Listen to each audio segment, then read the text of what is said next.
여러분, 혹시 그런 생각 해보신 적 있으세요?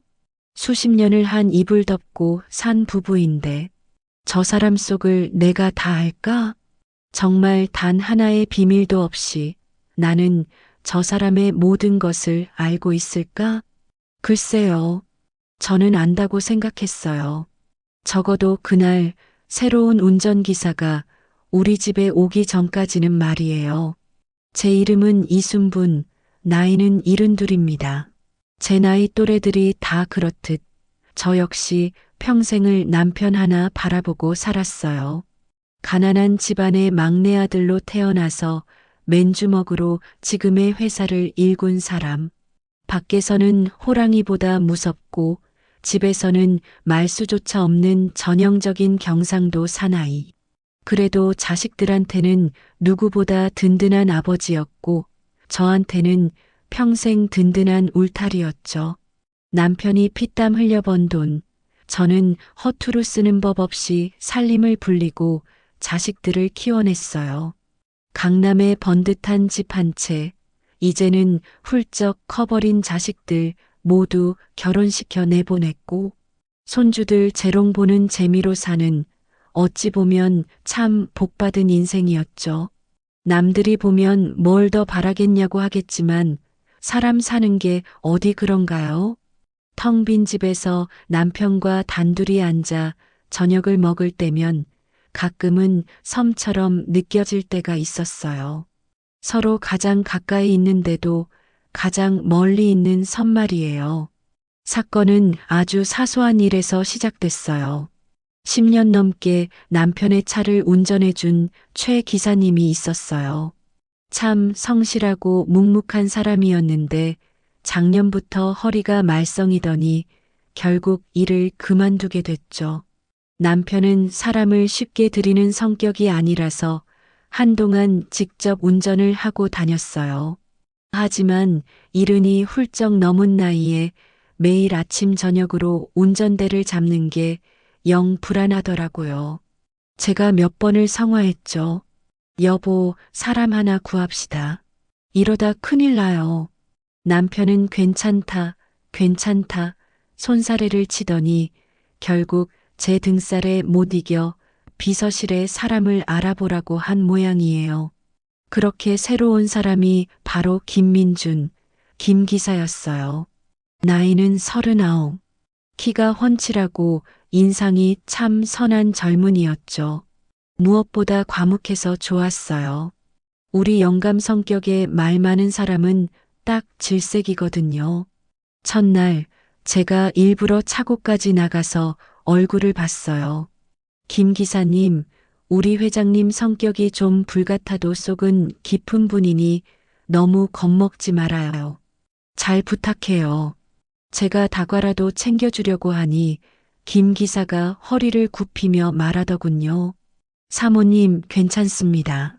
제 할 일만 하겠습니다. 목소리도 어찌나 차분하던지 참 믿음이 가는 청년이다 싶었죠. 문제는 그날 저녁이었어요. 남편과 함께 저녁 약속이 있어서 차를 타고 가는데 제가 무심코 백미러를 봤어요. 그런데 참 이상한 광경을 본 거예요. 운전하고 있는 김 기사의 얼굴이 백미러에 비치고 그 옆으로 남편의 얼굴이 겹쳐 보였어요. 남편이요, 글쎄, 김 기사를 빤히 쳐다보고 있는 거예요. 그런데 그 눈빛이 참 뭐라고 설명하기가 힘든 눈빛이었어요. 사장이 직원을 바라보는 그런 눈빛이 아니었어요. 그렇다고 무슨 꿍꿍이가 있는 음흉한 눈빛도 아니었고요. 그 눈빛은 뭐랄까, 아주 오래전에 잃어버렸던 물건을 되찾은 사람처럼 애틋하고 안쓰럽고 그러면서도 미안함과 죄책감이 뒤섞인 아주 복잡하고 미묘한 눈빛이었어요. 제 심장이 쿵 하고 내려앉는 기분이었죠. 뭐지? 내가 지금 뭘 본 거지? 순간 별의별 생각이 다 들었어요. 우리 영감이 나이가 들더니 혹시 남자를 좋아하게 됐나? 에이, 설마. 평생 여자라고는 나밖에 모르던 무뚝뚝한 양반이. 헛웃음이 나왔지만 심장은 계속해서 쿵쾅거렸어요. 그날 이후로 저는 남편을 유심히 살피기 시작했어요. 사람의 마음이라는 게 참 간사하죠. 의심의 씨앗이 한번 싹 트니까 모든 게 다 이상하게 보이더라고요.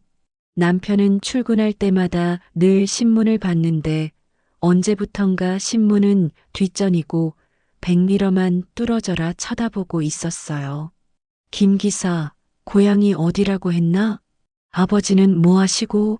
평생 직원들 사생활에는 눈곱만큼도 관심 없던 사람이 김 기사에게는 시시콜콜한 것들을 묻기 시작했어요. 한 번은 백화점에 들렀다가 나오는 길이었어요. 남편이 지갑에서 10만 원짜리 수표 한 장을 꺼내더니 김 기사에게 쓱 내미는 거예요. 김 기사, 오늘 고생했네. 맛있는 거라도 사 먹게. 물론 팁이야 줄 수 있죠. 하지만 우리 남편은요, 평생 누구한테 공돈 10,000원 한 장 줘본 적이 없는 구두쇠예요. 그런 사람이 수표를 척 하니 건네는 모습에 저는 입이 떡 벌어졌어요. 김 기사는 괜찮다며 손사래를 쳤지만 남편은 거의 윽박지르다시피 그의 주머니에 수표를 쑤셔 넣었어요. 그 모습을 보는데 이건 정상이 아니다 라는 확신이 들었죠. 남편의 행동은 날이 갈수록 이상해졌어요.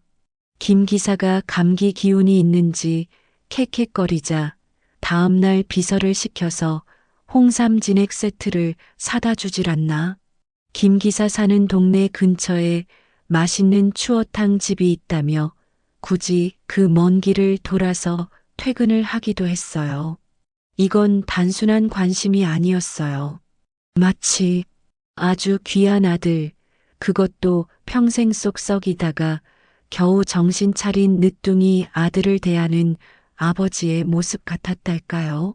저한테는 단 한 번도 보여준 적 없는 그런 다정함이었죠.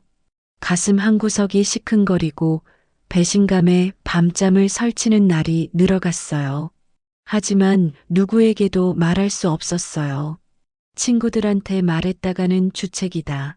늙은 영감 바람이라도 났냐며 웃음거리만 될 게 뻔했고 자식들한테는 더더욱 말할 수 없었죠.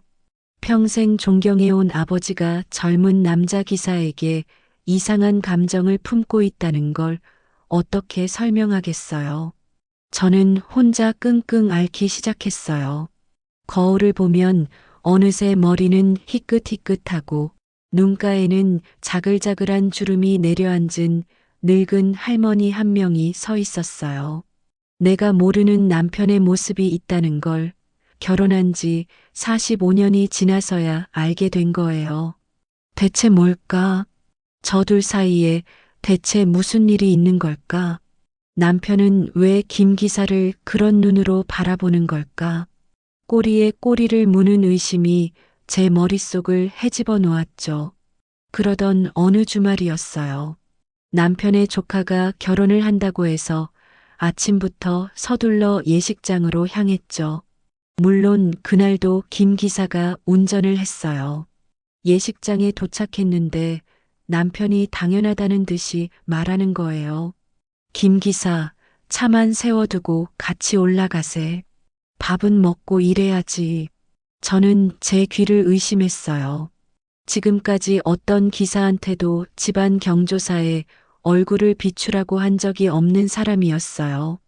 공과 사를 칼같이 구분하는 게 남편의 철칙이었으니까요. 여보, 기사님은 밖에서 기다리시는 게. 제가 말리려고 하자 남편이 버럭 소리를 질렀어요. 시끄럽소.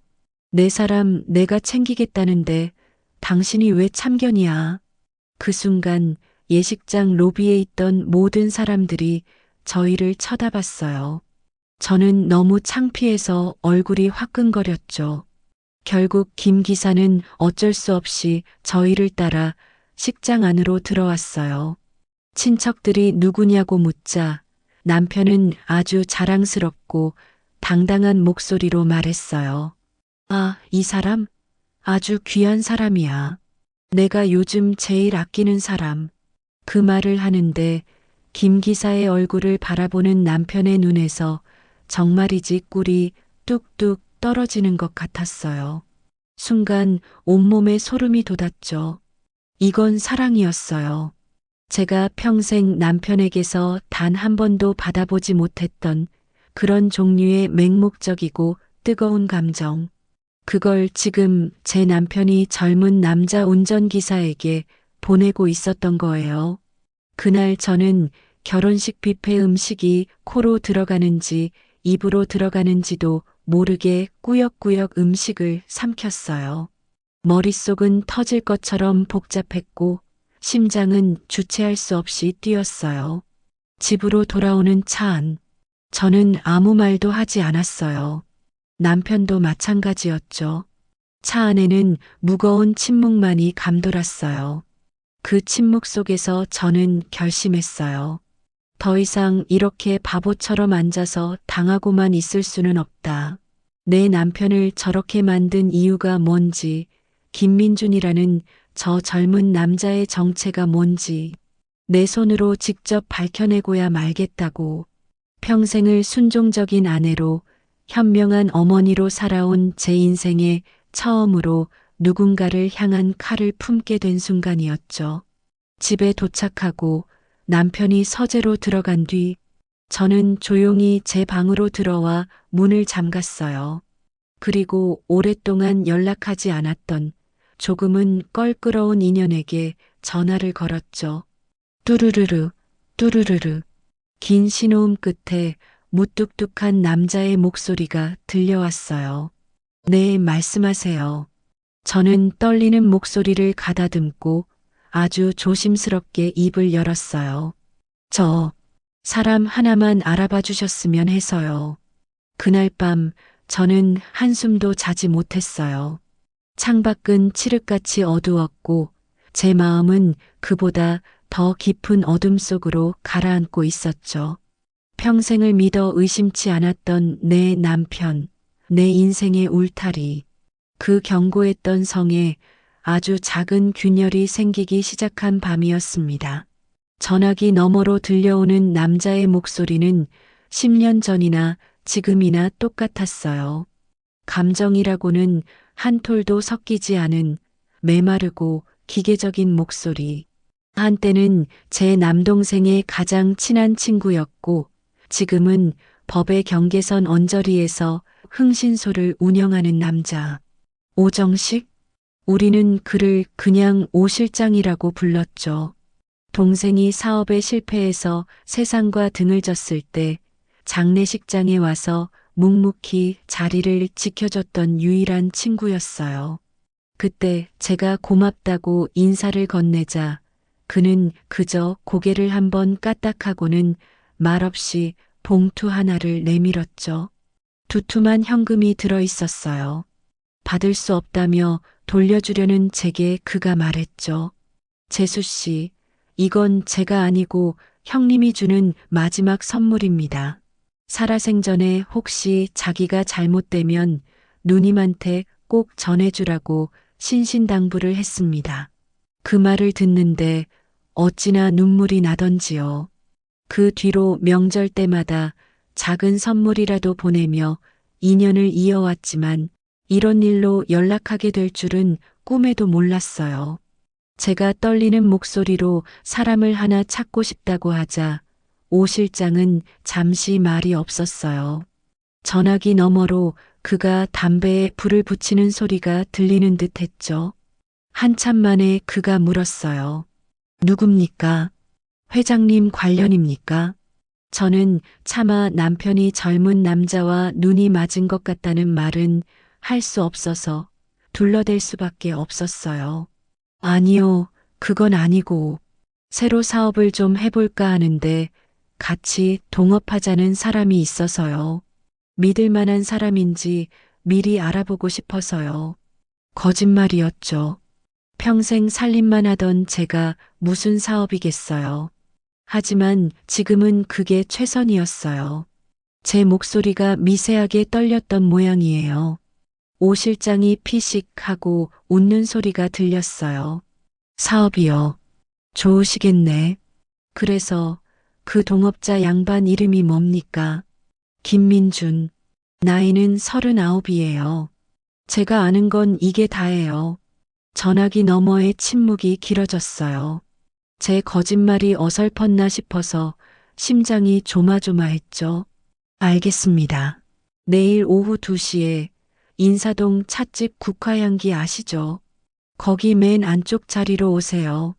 자세한 건 만나서 듣겠습니다. 그는 용건만 남기고 전화를 끊었어요. 저는 한동안 수화기를 내려놓지 못하고 멍하니 서 있었죠. 돌이킬 수 없는 강을 건너고 있다는 예감이 들었어요. 다음 날 저는 일부러 멋을 냈어요.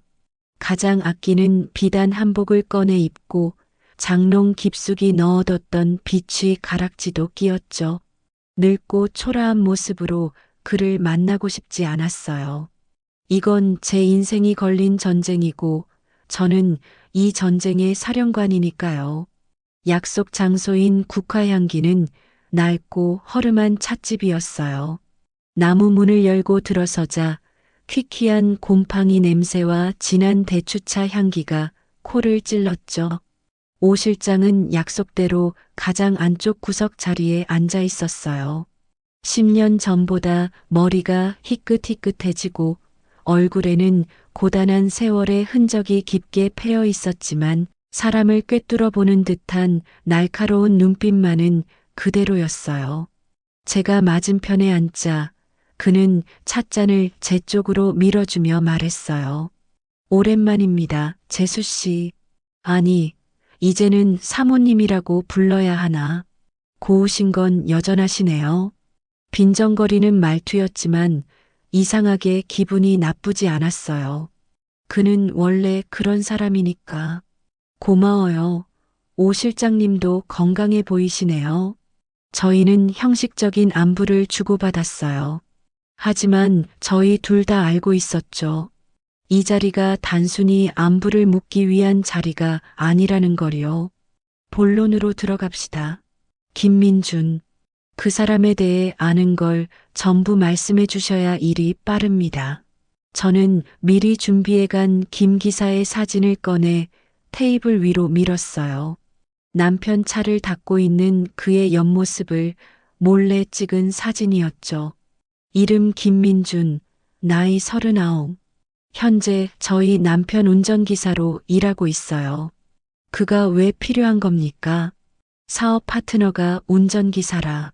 앞뒤가 안 맞지 않습니까? 그의 날카로운 질문에 순간 말문이 막혔어요. 하지만 저는 애써 태연한 척하며 찻잔을 들었죠. 그건 제 사정이고 오 실장님은 제가 부탁한 일만 처리해 주시면 돼요. 그 사람의 모든 것을 알고 싶어요. 어디서 태어나서 어떻게 자랐는지, 가족 관계는 어떻고 주변 평판은 어떤지, 돈 문제는 깨끗한지, 숨겨둔 여자는 없는지, 특히 그 어머니에 대해서 자세히 알아봐 주세요. 살아계신지, 돌아가셨다면 언제 어떻게 돌아가셨는지, 무덤은 어디 있는지까지요. 제 말을 듣고 있던 오 실장의 눈이 가늘어졌어요. 그는 잠시 저를 빤히 쳐다보더니 이내 고개를 끄덕였죠. 알겠습니다. 원하시는 대로 해드리죠. 대신 조건이 있습니다. 이 일은 재수 씨와 저 둘만 아는 겁니다. 회장님 귀에 들어가면 아주 곤란해져요. 저뿐만 아니라 재수 씨도요. 그리고 비용은 좀 나올 겁니다. 저는 말없이 가방에서 두툼한 현금 봉투를 꺼내 그에게 건넸어요. 오 실장은 봉투의 두께를 손으로 쓱 만져보더니 만족스러운 듯 고개를 끄덕였어요. 이 정도면 착수금으로는 충분하겠네요. 일주일 뒤에 다시 여기서 뵙죠. 그는 그렇게 말하고 자리에서 일어났어요. 찻집을 나서는 그의 넓은 등이 왠지 모르게 의지가 됐어요. 이제 주사위는 던져졌어요.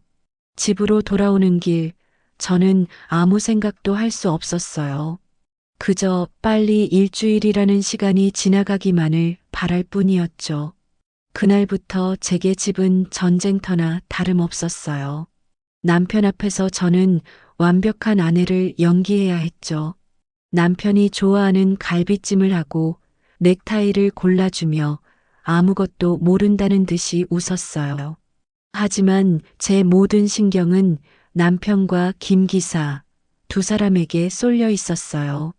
두 사람이 함께 있는 모습을 볼 때마다 심장이 철렁 내려앉았고 혹시라도 제 계획을 눈치채지는 않았을까 불안에 떨어야 했죠. 남편의 이상한 행동은 계속됐어요. 어느 날 저녁이었어요. 제가 남편 서재에 과일을 가지고 들어갔는데 남편이 누군가와 통화를 하고 있었어요. 저를 보더니 깜짝 놀라며 전화를 끊더군요.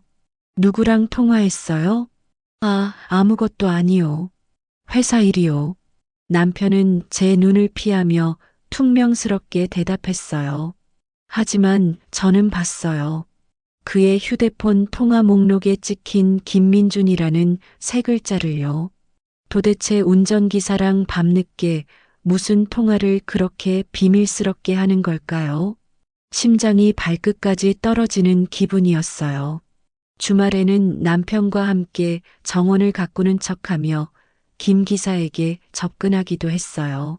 그는 차고 옆 작은 숙소에서 생활하고 있었거든요.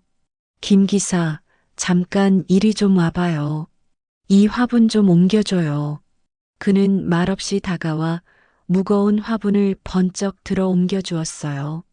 땀을 뻘뻘 흘리는 그에게 제가 물었죠. 고향이 어디예요?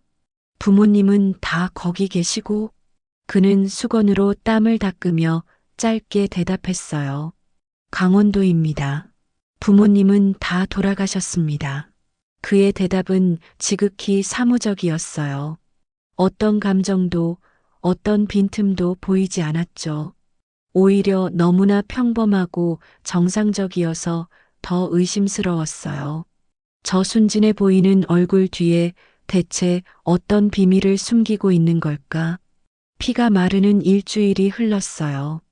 오 실장에게서는 아무런 연락도 없었죠. 초조해진 저는 결국 참지 못하고 그에게 먼저 전화를 걸었어요. 오 실장님, 저예요. 일은 어떻게 되어가고 있나요? 전화기 너머로 그의 피곤한 목소리가 들려왔어요. 사모님. 안 그래도 연락드리려고 했습니다. 내일 시간 괜찮으십니까? 그의 목소리에는 뭔가 다급함이 묻어 있었어요. 제 심장이 다시 쿵쾅거리기 시작했죠. 다음 날 저는 약속 시간보다 30분이나 먼저 찻집에 도착했어요. 얼마 지나지 않아 오 실장이 들어왔죠. 그런데 그의 표정이 심상치 않았어요. 일주일 전보다 훨씬 더 지쳐 보였고 눈은 퀭하기까지 했죠. 자리에 앉자마자 그가 서류 봉투 하나를 제 앞에 내밀었어요. 이게 지금까지 알아낸 겁니다. 저는 떨리는 손으로 봉투를 열었어요. 안에는 김민준의 주민등록등본, 가족관계 증명서 같은 서류 몇 장과 그의 행적을 정리한 보고서가 들어 있었죠. 보고서는 이렇게 시작됐어요.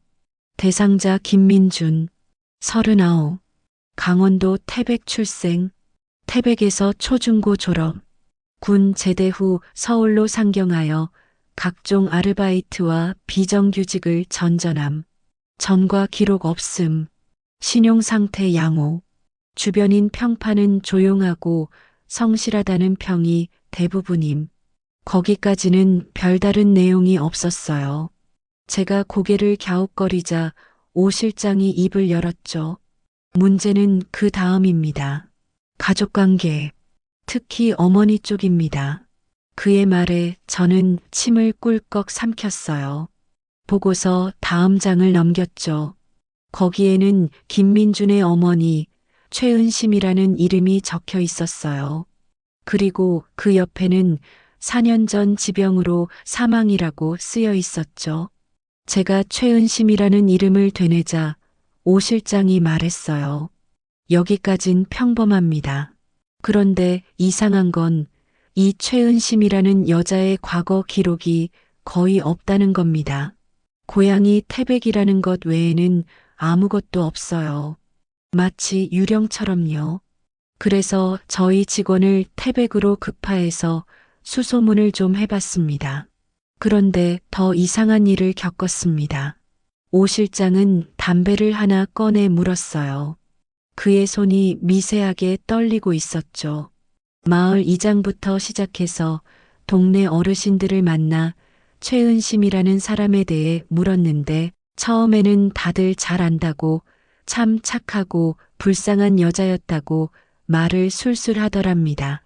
그런데 저희 직원이 김민준의 아버지가 누구냐, 혹시 서울 사람 아니냐, 딱 이 질문만 하면 갑자기 모두가 입을 닫아버리더라는 겁니다. 약속이라도 한 것처럼요. 마치 거대한 벽에 부딪힌 느낌이었다고 합니다. 그뿐만이 아닙니다. 김민준의 출생 기록을 떼어보려고 동사무소에 갔는데 전산오류라며 조회가 안 된다는 말만 반복하더랍니다. 이게 말이 된다고 생각하십니까? 2025년 대한민국에서 전산오류라니. 사모님, 이건 보통 일이 아닙니다. 누군가가 아주 오래전부터 김민준과 그의 어머니 최은심의 과거를 필사적으로 지우고 있는 겁니다. 그것도 아주 치밀하고 조직적으로요. 오 실장의 말을 듣는 순간 제 머리를 망치로 한 대 얻어맞은 것 같은 충격이 밀려왔어요. 단순한 바람이나 남편의 주책이 아니었어요. 이건 제가 상상했던 것보다 훨씬 더 거대하고 어둡고 깊은 비밀이었던 거죠. 보이지 않는 손, 거대한 무언가가 김민준의 뒤에서 그의 모든 것을 감추고 보호하고 있었어요. 오 실장이 저를 보며 조심스럽게 물었어요. 사모님, 이쯤에서 그만두시는 게 좋을 것 같습니다. 더 파고들었다가 다치시는 건 사모님일 수 있습니다. 상대는 보통 내기가 아닌 것 같습니다. 그의 눈은 진심으로 저를 걱정하고 있었어요. 하지만 저는 그만둘 수 없었어요. 이제 와서 모르는 척, 아무 일도 없는 척 살아갈 자신이 없었어요. 이 비밀의 끝에 무엇이 있든 저는 제 눈으로 직접 확인해야만 했어요. 저는 가방에서 또 다른 현금 봉투를 꺼내 테이블 위에 올려놓았어요. 오 실장의 눈이 동그래졌죠. 오 실장님, 돈은 얼마가 들어도 상관없어요. 이 일을 맡고 있는 게 누군지, 저들이 숨기고 있는 비밀이 대체 뭔지 전부 다 알아내 주세요. 제 목소리는 떨리지 않았어요. 오히려 그 어느 때보다 단단하고 차가웠죠. 오 실장은 한참 동안 말없이 저와 현금 봉투를 번갈아 쳐다보더니 이내 긴 한숨을 내쉬며 봉투를 자기 쪽으로 끌어당겼어요. 알겠습니다. 사모님께서 원하신다면 지옥 끝까지라도 따라가 봐야죠. 그렇게 우리의 두 번째 만남은 끝이 났어요. 찻집을 나서자 차가운 가을바람이 제 옷깃을 파고들었지만 저는 춥지 않았어요. 오히려 제 마음 속에서는 뜨거운 불길 같은 것이 타오르고 있었죠. 그 거대한 비밀의 실체와 마주할 때까지 저는 절대 멈추지 않을 겁니다. 그게 제 남편의 무덤을 파는 일이 될지라도 말이에요. 오 실장과 헤어진 후 제 삶은 완전히 두 개로 나뉘었어요. 하나는 남편 앞에서 아무것도 모르는 아내 이순분으로 살아가는 삶. 다른 하나는 어둠 속에서 보이지 않는 적과 싸우는 탐정 이순분으로 살아가는 삶이었죠. 낮에는 남편의 건강을 걱정하고 손주들 선물을 고르러 백화점에 가는 평범한 일상을 보냈어요. 하지만 밤이 되면 저는 잠 못 이루는 유령처럼 집안을 떠돌았죠.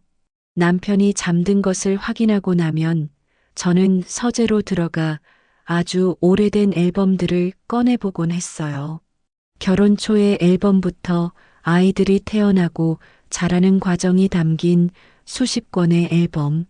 그 속에는 제 젊은 날, 그리고 남편의 젊은 날이 고스란히 담겨 있었죠. 사진 속 남편은 지금보다 훨씬 더 생기 넘치고 야망으로 가득 찬 눈을 하고 있었어요. 저는 그 옆에서 수줍게 웃고 있었고요. 사진을 한 장 한 장 넘기며 저는 기억나지 않는 얼굴들을 찾으려고 애썼어요. 결혼 초에 우리 집을 거쳐갔던 수많은 가정부와 도우미들, 그들의 얼굴을 떠올리려 했지만 40년이 넘는 세월은 기억마저 희미하게 만들었더군요. 모두가 그저 뿌연 안개 속의 그림자처럼 보일 뿐이었어요. 그러는 동안에도 남편과 김 기사 사이의 기류는 점점 더 노골적으로 변해갔어요. 남편은 이제 숨기려는 노력조차 하지 않는 것 같았죠. 한 번은 이런 일도 있었어요. 첫째 손녀딸의 생일이라 온 가족이 모여 저녁을 먹는 날이었어요. 식당에 도착해 차에서 내리는데 남편이 김 기사에게 말하는 거예요. 김 기사, 밖에서 기다리지 말고 이리 와서 같이 저녁 먹세. 오늘 메뉴가 한우 등심인데 자네도 고기 좀 먹어야지. 저는 기가 막혀서 아무 말도 할 수 없었어요. 가족들만 모이는 자리에, 그것도 하나뿐인 손녀딸 생일잔치에 운전기사를 합석시키겠다니요. 아들 녀석이 눈치 없이 물었죠. 아버지, 누구신데 그러세요? 그러자 남편이 아주 자랑스럽다는 듯이 김 기사의 어깨를 툭 치며 말했어요. 내 아들 같은 사람이다. 아주 똑똑하고 성실한 친구야. 아들 같은 사람. 그 말이 제 가슴에 비수처럼 날아와 박혔어요. 정작 진짜 아들은 멀뚱멀뚱 서 있는데 생전 처음 보는 남자에게 아들 같다니. 며느리와 딸의 표정이 미묘하게 굳어지는 게 보였죠.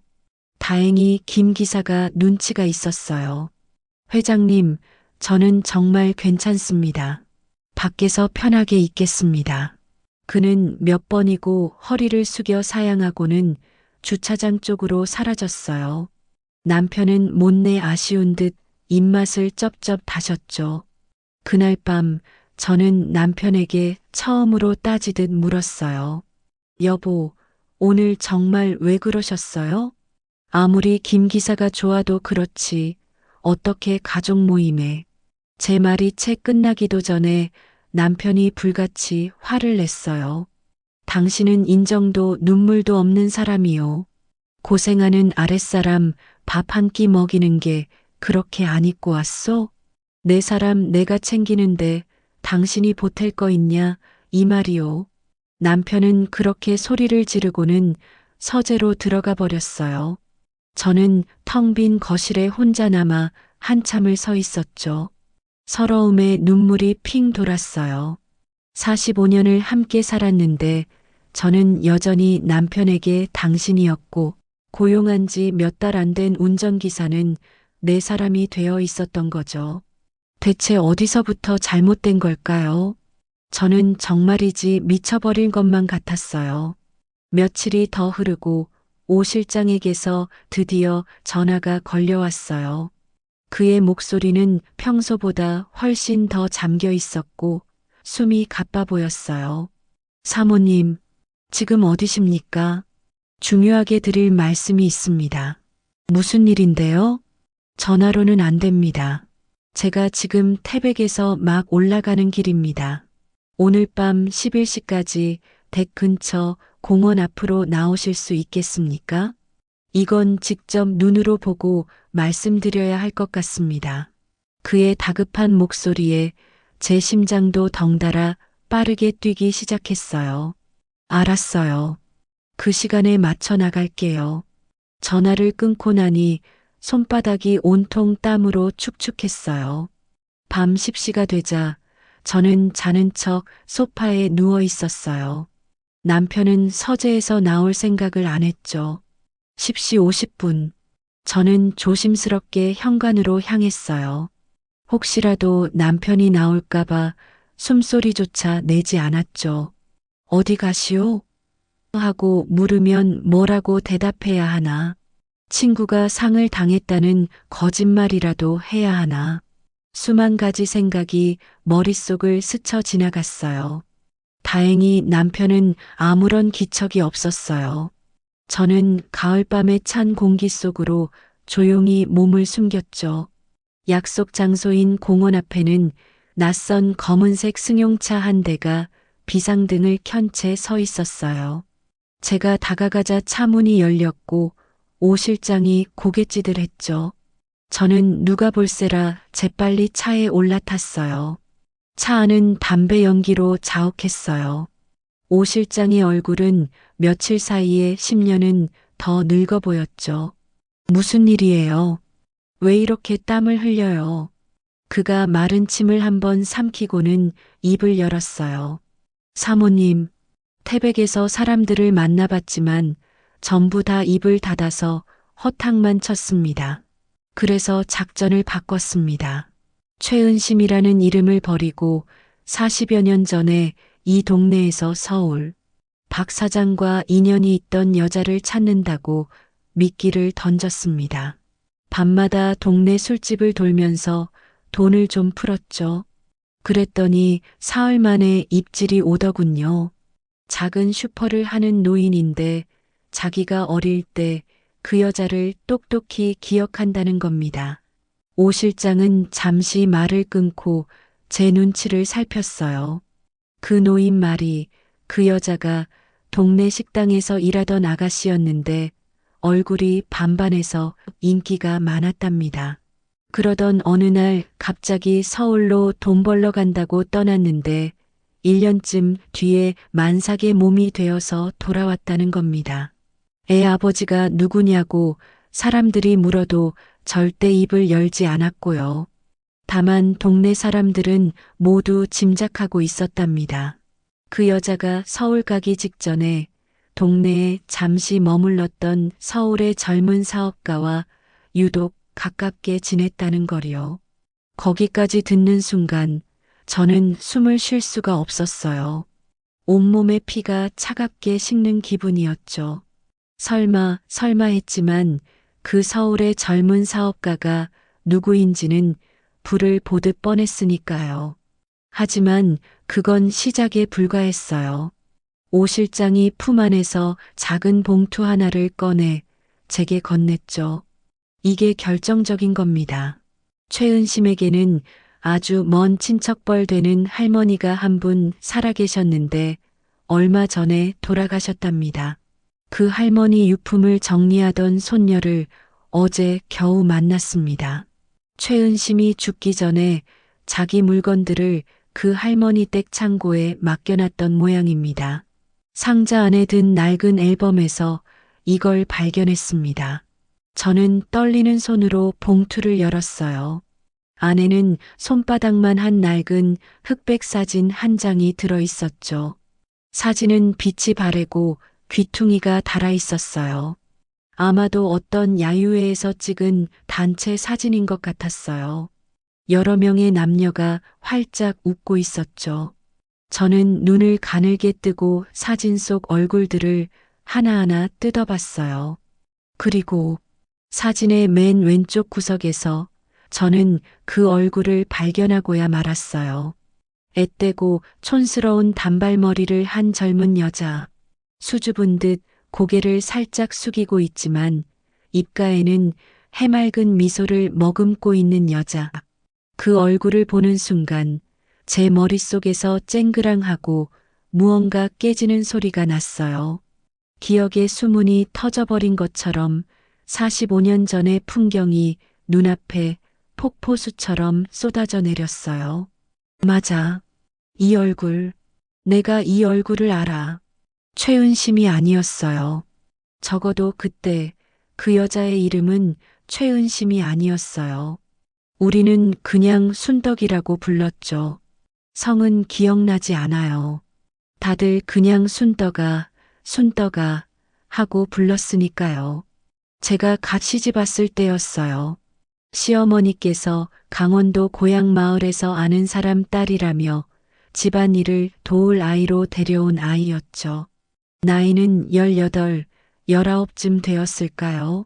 말수가 없고 부지런해서 시어머니의 예쁨을 독차지했었죠. 저 역시 처음 해보는 시집살이에 정신이 없어서 그 아이에게 신경 쓸 겨를이 없었어요. 그저 묵묵히 자기 할 일을 하는 그림자 같은 아이로만 기억하고 있었죠.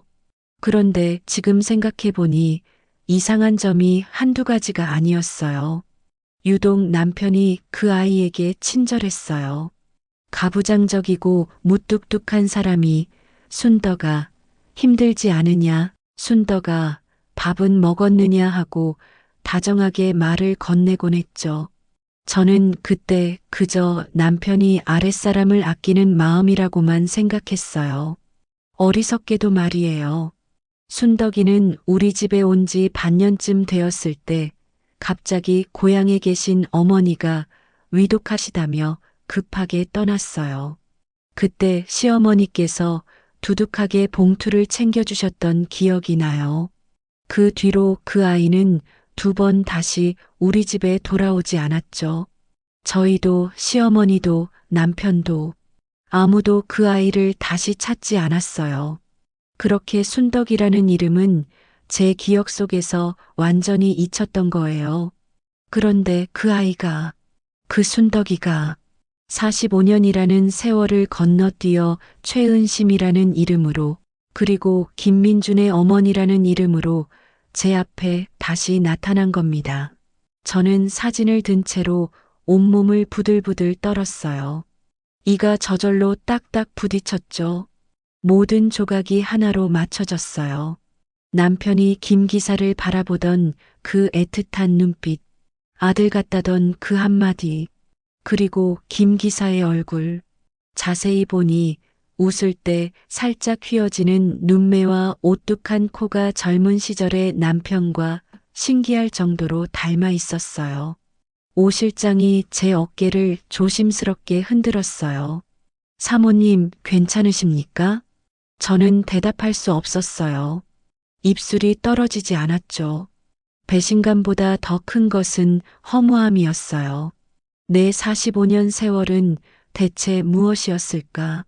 내가 아들, 딸을 낳고 기뻐하며 가정을 꾸려나갈 때 내 남편은 다른 여자와 낳은 자기 자식을 숨기고 있었던 거예요. 그 모든 시간을 나는 까맣게 몰랐던 거고요. 저는 남편 인생의 동반자가 아니라 그저 거대한 비밀을 가리기 위한 하나의 장막, 하나의 소품에 불과했던 걸지도 몰라요. 눈물이 비 오듯 쏟아졌어요. 소리내어 울 수도 없어서 저는 차창에 머리를 기댄 채 소리 죽여 울었어요. 오 실장은 말없이 담배만 태울 뿐이었죠.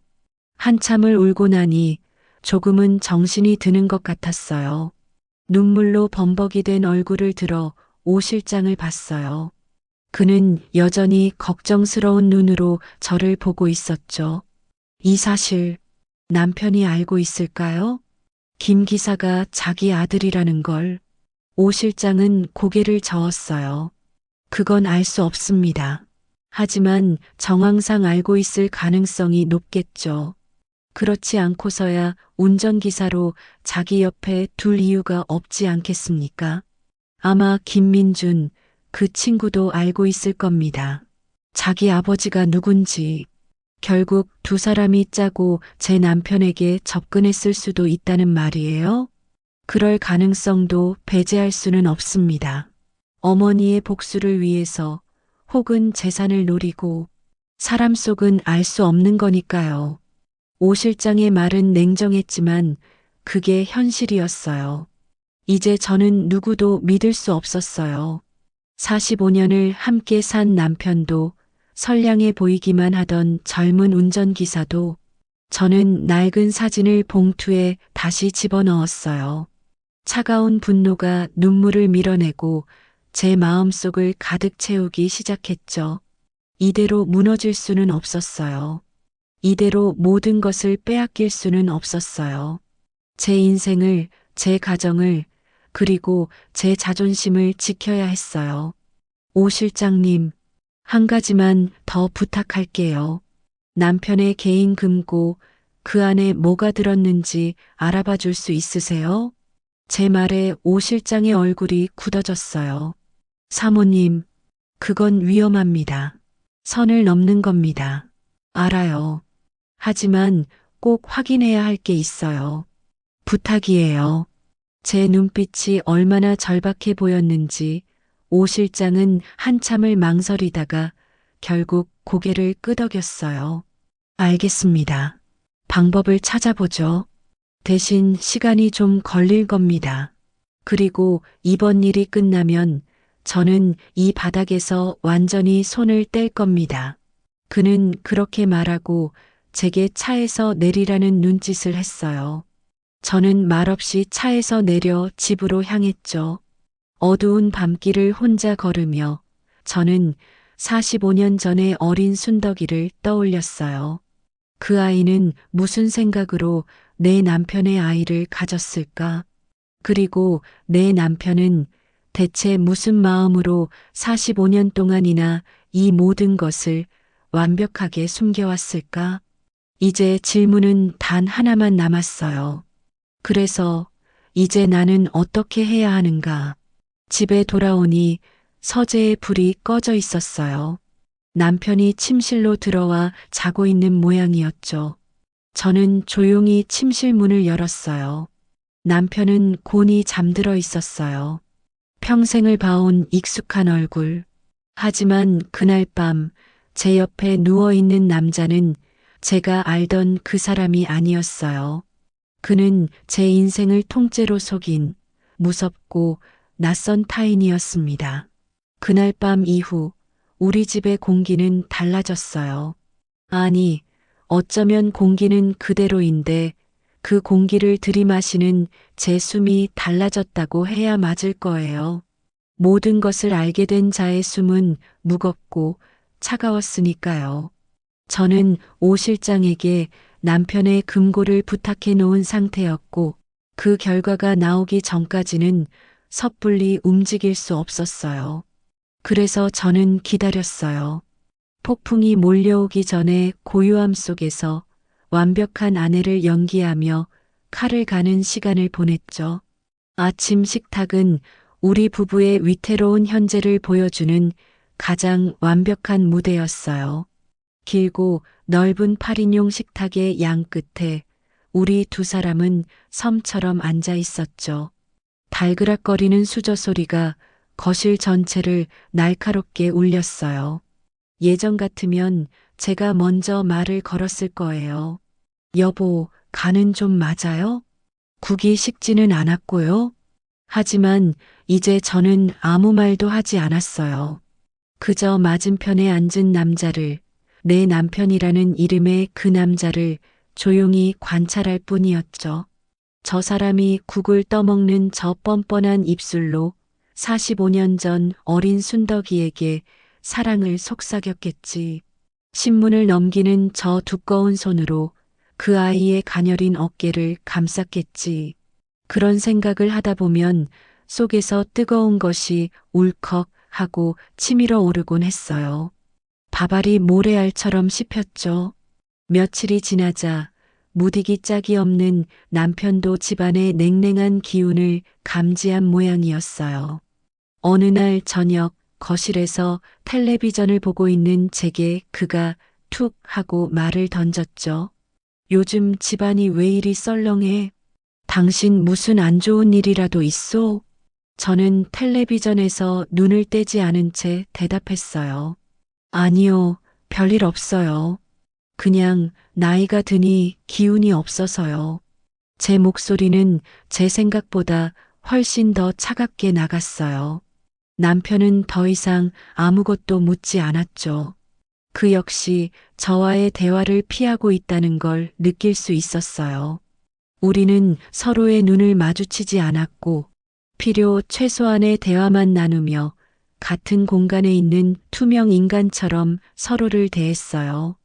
김 기사는 여전히 아무것도 모른다는 얼굴로 묵묵히 자기 일을 했어요.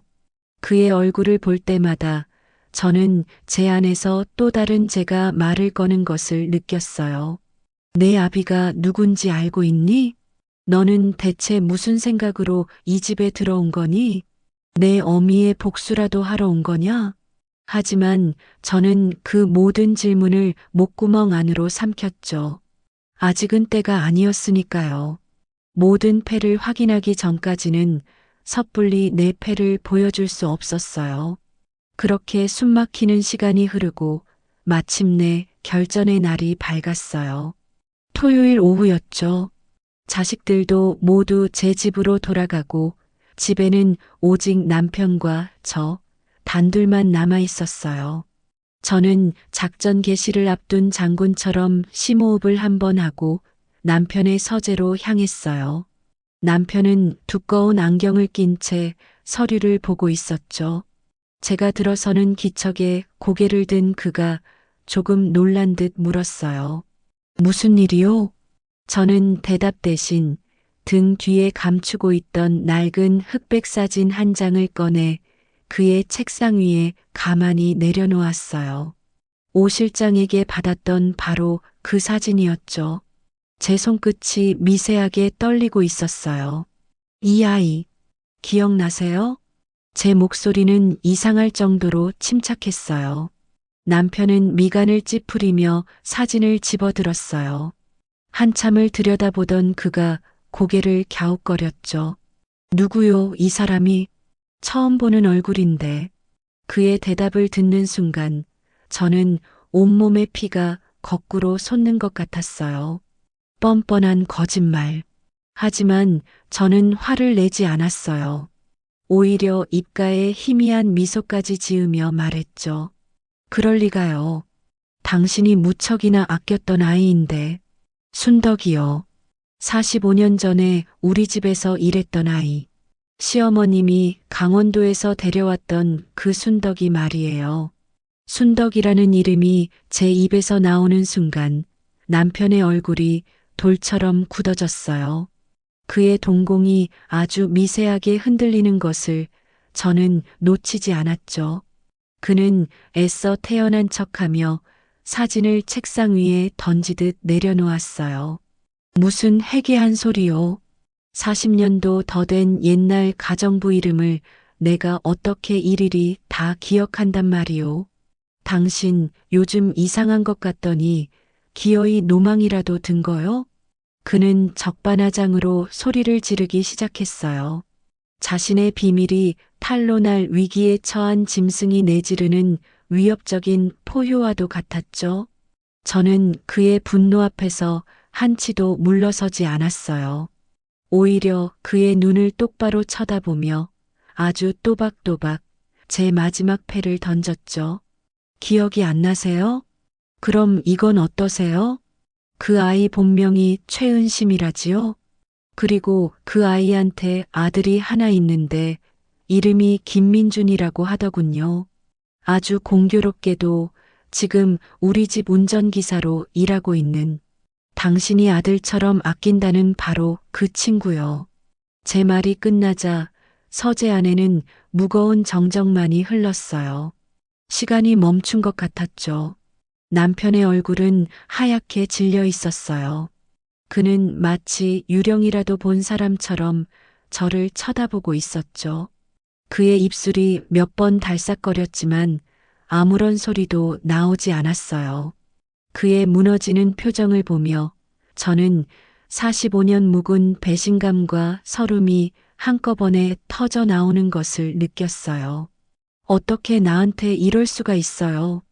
어떻게 45년 동안 나를 완벽하게 속일 수가 있냔 말이에요. 당신 사람이 맞아요? 제 목소리는 점점 더 커졌고 나중에는 거의 절규에 가까웠어요.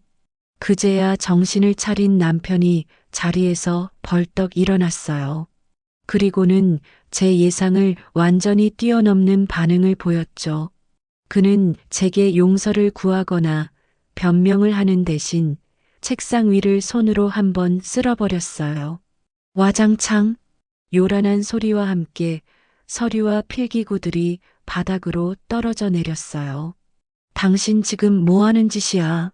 당신이 대체 뭘 안다고 함부로 짓거려? 누가 어떤 놈이 당신한테 그런 개소리를 짓거렸어? 말해. 그는 이성을 잃고 제게 달려들듯이 소리쳤어요. 눈은 시뻘겋게 충혈되어 있었죠. 저는 그 기세에 눌려 저도 모르게 뒷걸음질을 쳤어요. 당신, 내 뒤라도 캔 거야? 흥신소라도 붙였어? 감히 이 박진태를 의심하고 뒷조사를 해? 그는 저를 범죄자 취급하며 몰아세웠어요.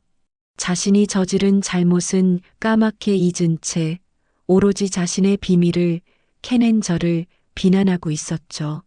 기가 막혀서 눈물도 나오지 않았어요. 그래요. 당신 눈빛이 이상해서, 행동이 이상해서, 너무 이상해서 알아봤어요. 그게 그렇게 잘못된 건가요? 평생을 당신만 믿고 살아온 아내가 남편의 외도를 의심하는 게 죽을 죄냐고요. 외도? 무슨 외도? 증거 있어? 내가 그 아이랑 잠이라도 잤다는 증거 있냐고. 그는 끝까지 발뺌을 했어요. 오히려 큰 소리를 치는 자신의 모습에 스스로 도취된 것 같기도 했죠. 평생을 이렇게 살아왔을 거예요. 자신이 세상의 왕이고 자신의 말은 곧 법인 세상에서 자신의 잘못을 지적하는 사람은 모두 적이고 없애버려야 할 장애물이라고 생각하며 살아왔겠죠. 저는 더 이상 그와 말을 섞고 싶지 않았어요. 역겨웠어요. 그의 추악한 본 모습을 마주하는 것이 견딜 수 없이 고통스러웠죠. 됐어요. 더 이상 당신이라는 사람과 단 한마디도 섞고 싶지 않으니까. 우리 여기서 끝냅시다.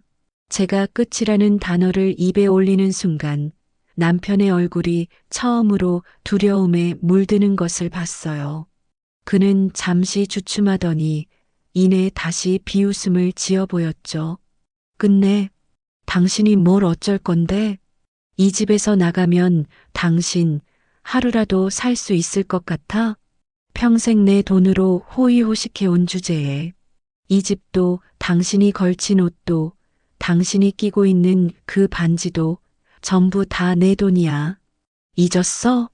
그의 말은 비수처럼 날아와 제 심장을 후벼 팠어요. 맞는 말이었죠. 저는 평생 그가 벌어다 주는 돈으로 살아왔으니까요. 하지만 그게 제 인생 전부를 부정할 이유는 될 수 없었어요. 저는 제 청춘을, 제 인생을 바쳐 이 가정을 지켜왔으니까요. 저는 그에게서 등을 돌렸어요. 그리고 서재 문을 열기 전 마지막으로 한마디를 남겼죠. 두고 보세요.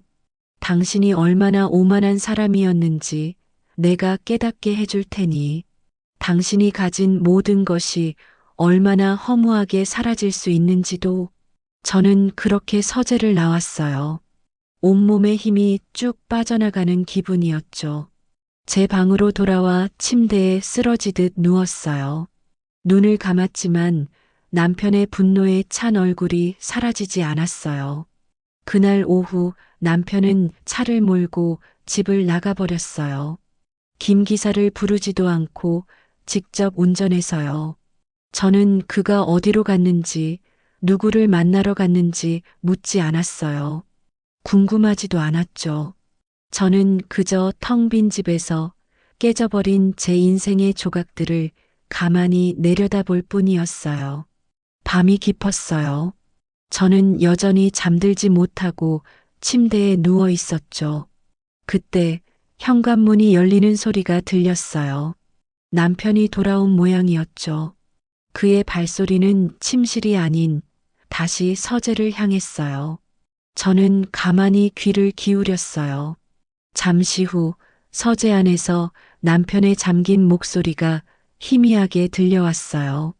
누군가와 통화를 하는 것 같았죠. 저는 유령처럼 침대에서 일어나 소리 없이 서재 문으로 다가갔어요. 그리고 차가운 나무 문에 귀를 바싹 갖다 댔죠. 심장이 미친 듯이 뛰었어요.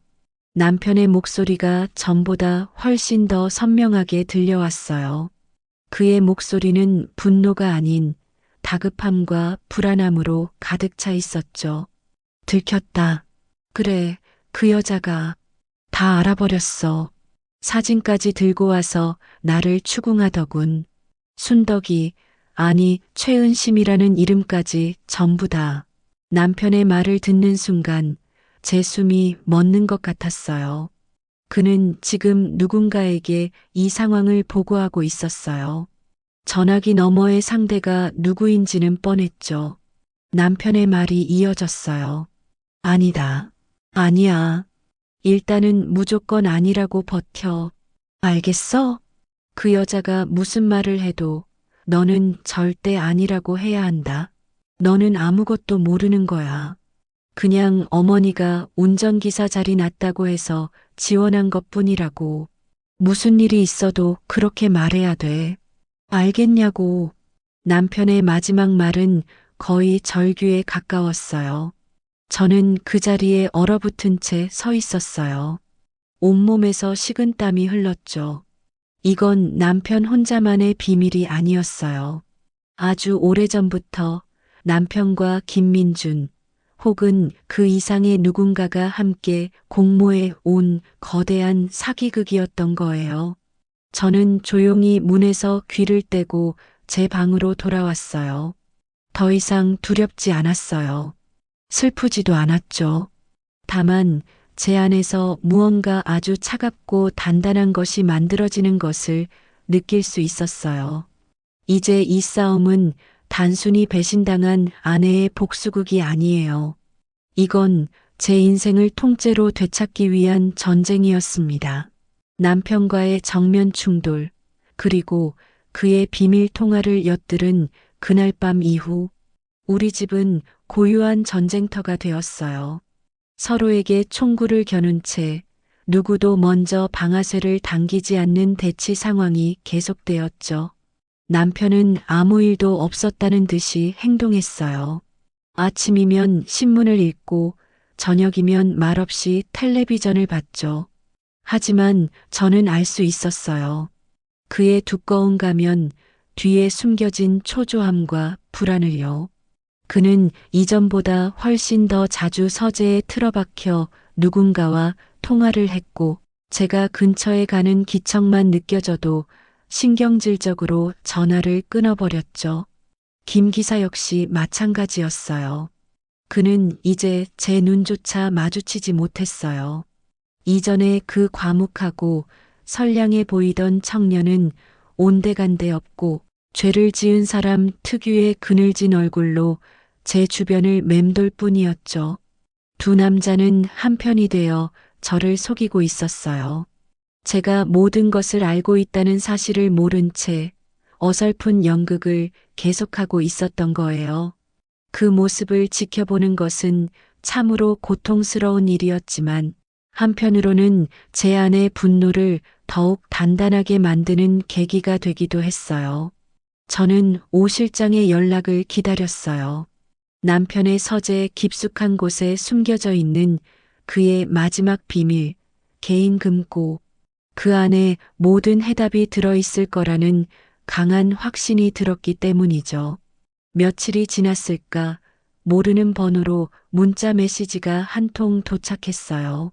어머니, 국화꽃이 활짝 피었습니다. 주말에 보러 오세요. 오 실장과의 약속된 암호였죠. 드디어 때가 왔다는 신호였어요. 저는 심호흡을 한 번 하고 그날 저녁 식탁에서 아무렇지 않게 입을 열었어요. 여보, 이번 주 토요일에 고등학교 동창들하고 1박 2일로 여행 좀 다녀올까 해요. 속초 쪽으로요. 남편은 의심스러운 눈으로 저를 힐끗 쳐다봤어요. 갑자기 무슨 여행이요? 글쎄요. 요즘 통 기운도 없고 해서 바람이라도 쐬고 오면 좀 나을까 싶어서요. 제 대답에 남편은 더 이상 아무것도 묻지 않았어요. 오히려 제가 집을 비운다는 사실에 안도하는 눈치였죠. 제가 없어야 두 남자가 더 편하게 작전을 짤 수 있을 테니까요. 그들의 그런 어설픈 수가 제게는 오히려 기회였어요. 토요일 아침이 밝았어요. 저는 정말 여행이라도 가는 사람처럼 작은 가방까지 쌌어요. 남편은 마침 골프 약속이 있다며 아침 일찍부터 부산을 떨었죠. 물론 그의 운전기사는 김민준이었고요. 두 남자가 나란히 현관을 나서는 모습을 보며 저는 속으로 차갑게 중얼거렸어요. 마음껏 즐기세요. 당신들의 자유로운 시간은 오늘이 마지막일 테니. 남편과 김 기사가 탄 차가 시야에서 완전히 사라지고 저는 오 실장에게 전화를 걸었어요. 모두 나갔어요. 전화기 너머로 그의 차분한 목소리가 들려왔죠. 10분 뒤에 도착합니다. 준비하고 계십시오. 10분이라는 시간이 10년처럼 느껴졌어요. 저는 거실 소파에 앉아 초조하게 손톱만 물어뜯었죠. 이윽고 초인종이 울렸어요. 문을 열자 오 실장과 작업복 차림에 낯선 남자 한 명이 서 있었어요. 오 실장이 남자를 소개했죠. 보안 시스템 전문가입니다. 걱정하지 않으셔도 됩니다. 저희는 말없이 서재로 향했어요. 남편의 서재는 언제나처럼 위압적인 공기로 가득 차 있었죠. 책장 한쪽을 밀자 벽과 하나처럼 위장되어 있던 묵직한 철제 금고가 모습을 드러냈어요. 보안 전문가는 익숙한 솜씨로 장비를 꺼내 금고에 연결했어요. 몇 번의 기계음이 들리고 B- 소리와 함께 전자 잠금 장치가 해제되었죠. 하지만 마지막 관문이 남아 있었어요. 구식 다이얼 잠금 장치. 전문가가 저를 돌아보며 말했어요. 사모님, 이런 금고는 보통 주인에게 가장 의미 있는 숫자로 비밀번호를 설정합니다. 혹시 짐작 가는 숫자 조합이 있으십니까? 저는 잠시 생각에 잠겼어요. 가장 의미 있는 숫자라. 우리의 결혼 기념일? 아니, 그럴 리가 없지. 남편의 생일?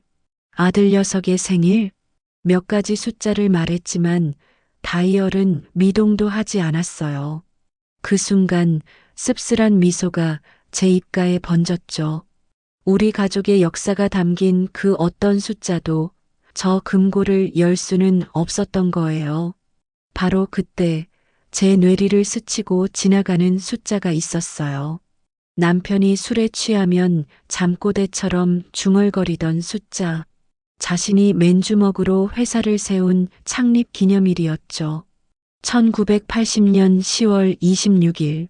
제가 조심스럽게 숫자를 말하자 전문가의 손이 빠르게 다이얼을 돌렸어요. 그리고 철컥 아주 무겁고 둔탁한 소리와 함께 45년간 굳게 닫혀있던 금고의 문이 아주 천천히 열렸어요. 저는 마른 침을 삼키며 금고 안을 들여다봤어요. 금고 안은 제 예상과는 전혀 다른 모습이었죠. 금괴나 현금 다발 혹은 회사의 비밀 장부 같은 것은 없었어요. 대신 아주 낡은 서류 뭉치와 작은 나무 상자 하나가 들어있을 뿐이었죠. 오 실장과 전문가는 제 뒤로 조용히 물러나 주었어요. 이 비밀을 마주하는 것은 오롯이 제 몫이었으니까요. 저는 떨리는 손으로 가장 위에 있던 서류 뭉치를 집어들었어요. 그것은 수십 권의 낡은 통장이었어요. 예금주 이름은 한결같이 최은심.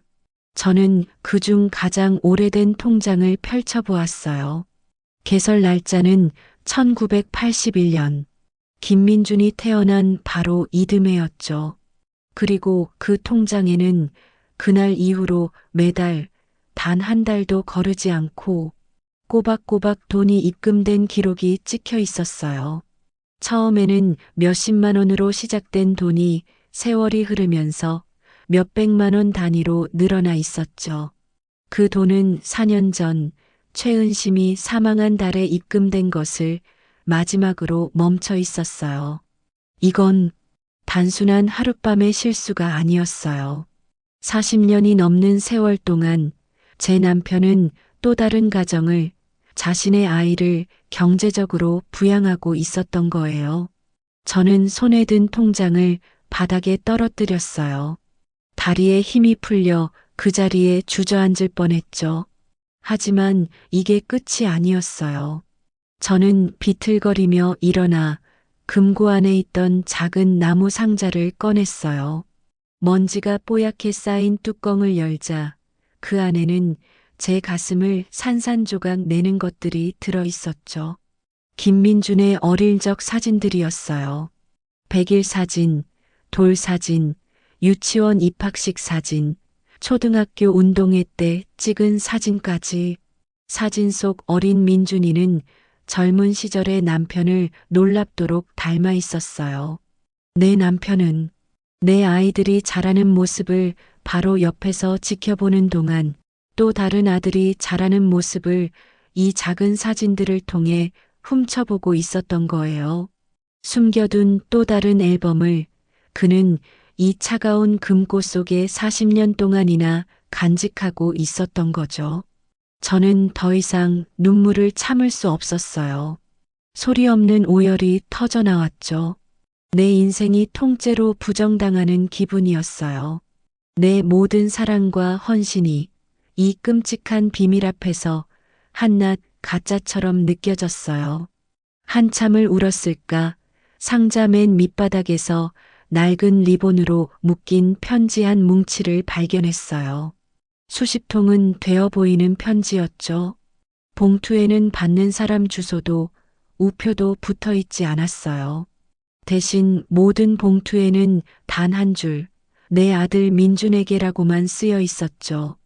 단 한 번도 붙이지 못한 편지들이었어요. 저는 홀린 듯이 그중 한 통을 꺼내 펼쳤어요. 그 안에는 제 남편의 필체가, 제가 평생을 봐온 바로 그 남편의 글씨가 적혀 있었죠. 사랑하는 내 아들 민준아, 아비다. 오늘 내가 초등학교에 입학하는 날이라고 들었다. 교문 멀리서 내가 씩씩하게 걸어 들어가는 모습을 보았다. 가슴이 터질 것처럼 기쁘면서도 아비라 나서지 못하는 이 죄가 목을 졸라 숨을 쉴 수가 없더구나. 내 어미가 보내준 사진을 보았다. 나를 참 많이 닮았더구나. 그래서 더 미안하다. 너에게 가난 대신 이 모진 운명을 담게 한 것 같아서 아비는 매일 밤 잠을 이룰 수가 없다. 민준아, 내 아들아. 부디 나를 원망하거라. 하지만 내 어미는 원망하지 말아다오. 모든 것이 이 못난 아비의 잘못이다. 너에게 아비라고 당당히 말하지 못하는 이 죄를 나는 평생 지고 갈 것이다. 편지를 읽어 내려가는 동안 제 눈에서는 눈물 대신 허탈한 웃음이 터져 나왔어요. 이게 대체 뭔가요? 이 지독한 순애보는. 제 남편은 단순히 바람을 피운 파렴치한이 아니었어요. 그는 자신의 아들을 멀리서 지켜보며 평생을 죄책감과 그리움 속에서 살아온 비극적인 아버지였던 거예요. 그래서 김 기사를 곁에 두었던 거겠죠. 평생을 멀리서만 봐야 했던 아들을 이제라도 가까이에서 보고 싶어서, 아버지 노릇 한번 제대로 해보고 싶어서. 그의 모든 행동이, 그의 애틋했던 눈빛이 이제야 전부 이해가 되었어요. 그 순간 제 안의 분노는 아주 복잡하고 설명할 수 없는 감정으로 변해버렸어요. 그를 향한 증오와 연민, 내 자신에 대한 비참함, 그리고 김민준과 그의 어머니에 대한 묘한 동정심까지, 모든 감정이 뒤섞여 제 속을 헤집어 놓았죠. 이건 단순한 선과 악의 이야기가 아니었어요. 한 남자의 잘못된 선택이 만들어낸 너무나도 길고 슬픈 인간의 비극이었어요. 오 실장이 제게 다가와 조용히 말했어요. 사모님, 이제 그만 정리해야 할 시간입니다. 저는 정신을 차리고 편지 한 통과 사진 몇 장을 조용히 제 주머니에 챙겼어요. 이 끔찍한 진실을 증명할 유일한 증거였죠. 나머지는 모두 원래 있던 그대로 돌려놓았어요. 금고 문이 다시 무거운 소리를 내며 닫혔고 모든 것은 원래의 모습으로 돌아갔어요. 하지만 제 인생은 이제 두 번 다시 원래의 모습으로 돌아갈 수 없게 되었죠. 오 실장과 전문가가 떠나고 저는 텅 빈 서재에 홀로 남았어요. 주머니 속에서 바스락거리는 편지의 감촉이 너무나도 생생하게 느껴졌어요. 이 무겁고 슬픈 진실을 품에 안고 저는 이제 어떤 선택을 해야 하는 걸까요? 용서? 아니면 복수? 아니, 어쩌면 그보다 더 가혹한 제3의 길이 있을지도 모르겠어요. 남편의 서재에서 돌아온 후 저는 꼬박 이틀을 알아누웠어요. 단순히 몸이 아픈 게 아니었어요. 45년이라는 세월의 무게가, 그 안에 담긴 거대한 거짓말의 무게가 제 영혼을 짓누르는 것만 같았죠. 제 머릿속에서는 두 개의 목소리가 끊임없이 싸우고 있었어요. 하나의 목소리는 남편을 향한 분노를 외쳤죠. 당장 이 집에서 그를 내쫓아 당신의 청춘을 보상받고 저 두 사람에게 죗값을 치르게 해. 하지만 또 다른 목소리는 제게 속삭였어요. 그 편지를 기억해.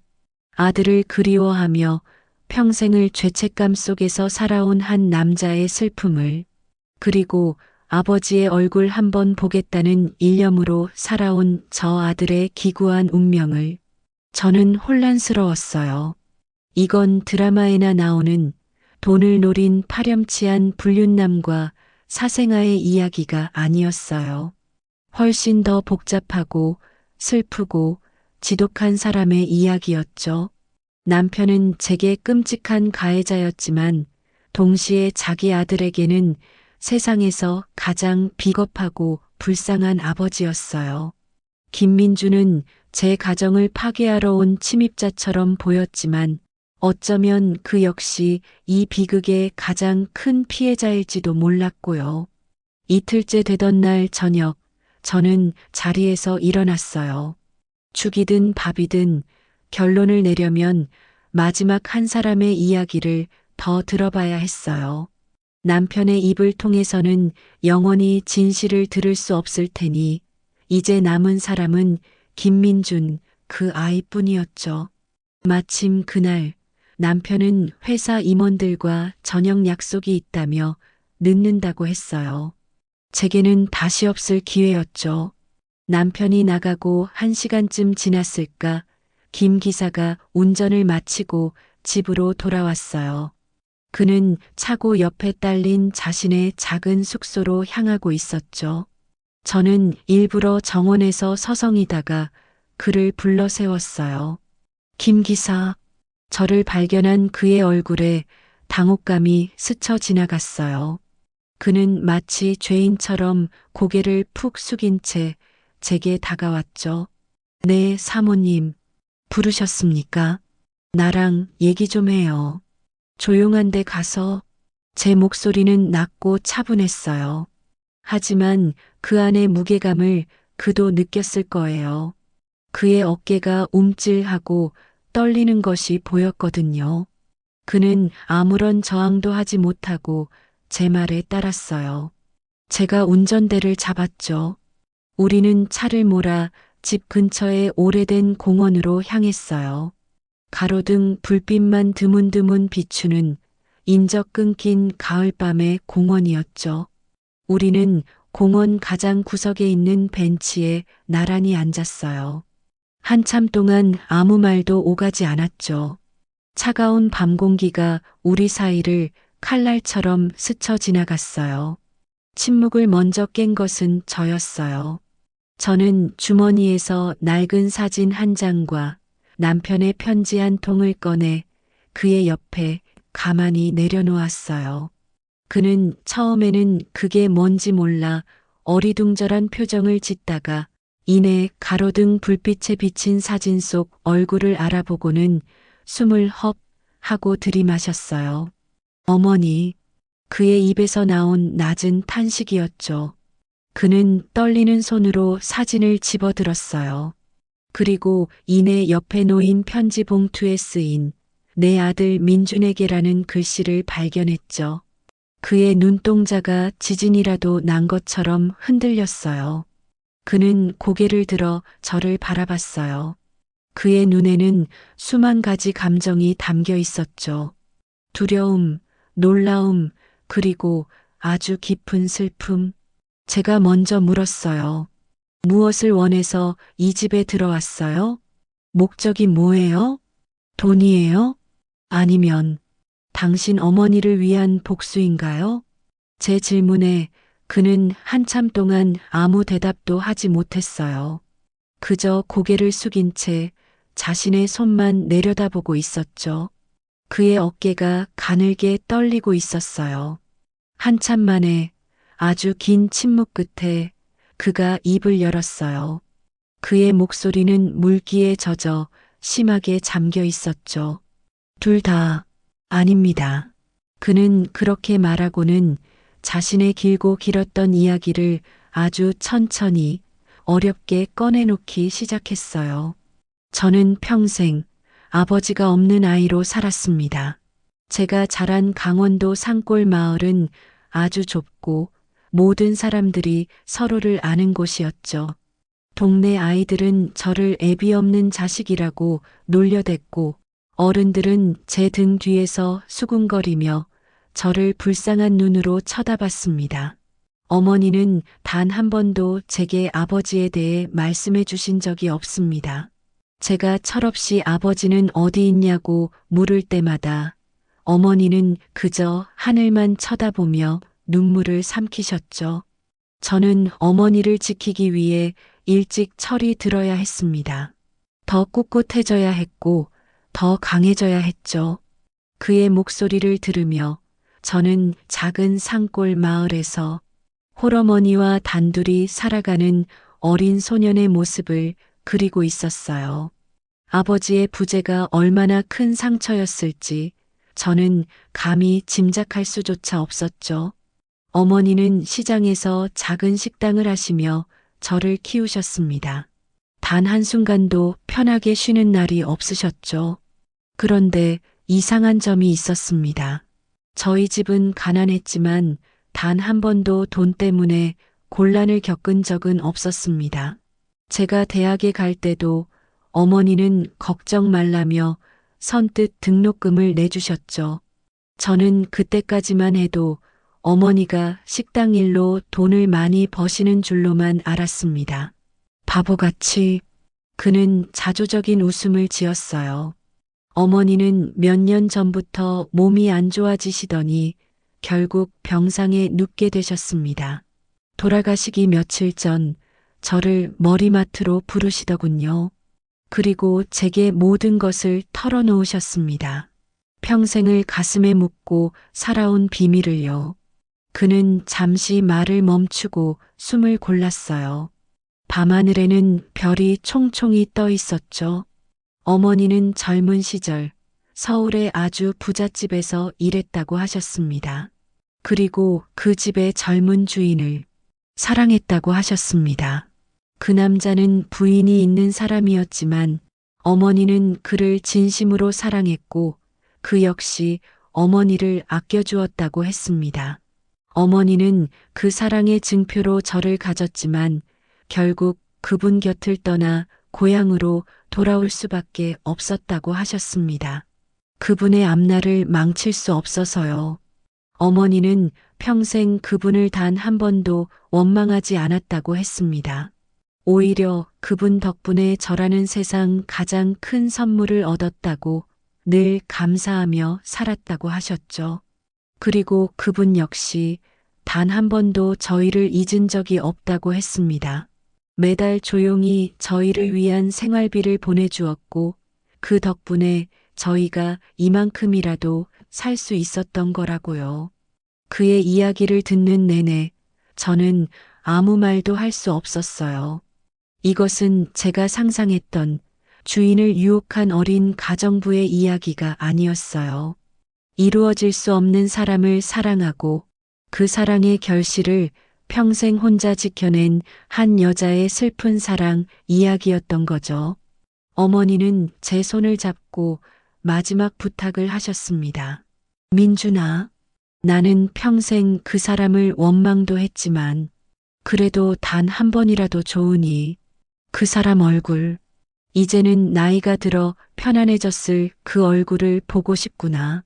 내가 나 대신 가서 그분이 잘 지내시는지 행복하게 살고 계시는지만 보고 와주렴. 그리고 나중에 하늘나라에서 만나면 내게 꼭 이야기해 주렴. 그게 제 어머니의 마지막 유언이었습니다. 그의 눈에서 기어이 눈물 한 방울이 툭 하고 떨어졌어요. 그래서 왔습니다. 어머니 장례를 치르고 유품을 정리하다가 우연히 회장님 운전기사를 구한다는 공고를 보게 되었습니다. 이건 운명이라고 생각했습니다. 어머니의 마지막 소원을 풀어드릴 수 있는 기회라고요. 저는 정말 다른 뜻은 없었습니다. 재산을 탐내거나 이 댁에 분란을 일으킬 생각은 꿈에도 없었습니다. 그저 약속대로 아버지의 얼굴을 가까이에서 뵙고 그분이 행복하신지 건강하신지만 확인하고 조용히 떠날 생각이었습니다. 그런데 회장님께서 저를 처음 본 순간부터 알아봐 주셨습니다. 제 얼굴에서 젊은 시절의 어머니를 그리고 당신의 모습을 보셨던 거겠죠. 그 다음부터는 모든 것이 걷잡을 수 없게 되었습니다. 회장님의 과분한 친절과 애정이 저를 너무나 혼란스럽고 두렵게 만들었습니다. 그리고 사모님의 그 날카로운 눈빛은 제 심장을 꿰뚫는 것 같았습니다. 그는 모든 것을 고백했어요. 남편이 제게 소리치고 나갔던 그날 밤, 남편이 자신에게 전화해서 무조건 모르는 척하라고 시켰던 것까지 전부 다요. 그는 그저 겁에 질린 채 자신의 아버지가 시키는 대로 할 수밖에 없었던 연약한 아들이었던 거예요. 모든 이야기를 듣고 나니 제 마음속을 휘젓던 모든 감정들이 눈 녹듯이 사라지고 그 자리에는 아주 깊고 커다란 슬픔만이 남았어요. 이 아이가 무슨 죄가 있을까요? 이 아이의 어머니가 무슨 죄가 있을까요? 모든 비극은 45년 전 제 남편의 이기적인 선택 하나에서 시작된 것이었으니까요. 저는 자리에서 일어났어요. 그리고 그의 어깨를 가만히 두드려 주었죠. 그는 고개를 들어 저를 바라봤어요. 그의 눈에는 미안함과 고마움이 뒤섞여 있었죠. 일단 아무것도 하지 말고 있어요. 아무 일도 없는 것처럼 평소처럼 행동해요. 내가 시키는 대로만 해요. 알았어요? 그는 말없이 고개를 끄덕였어요. 우리는 그렇게 한참을 더 앉아 있다가 각자의 침묵을 가지고 공원을 빠져나왔어요. 집으로 돌아오는 차 안. 저는 이제 더 이상 혼란스럽지 않았어요. 저는 이제 제가 무엇을 해야 할지 정확히 알게 되었으니까요.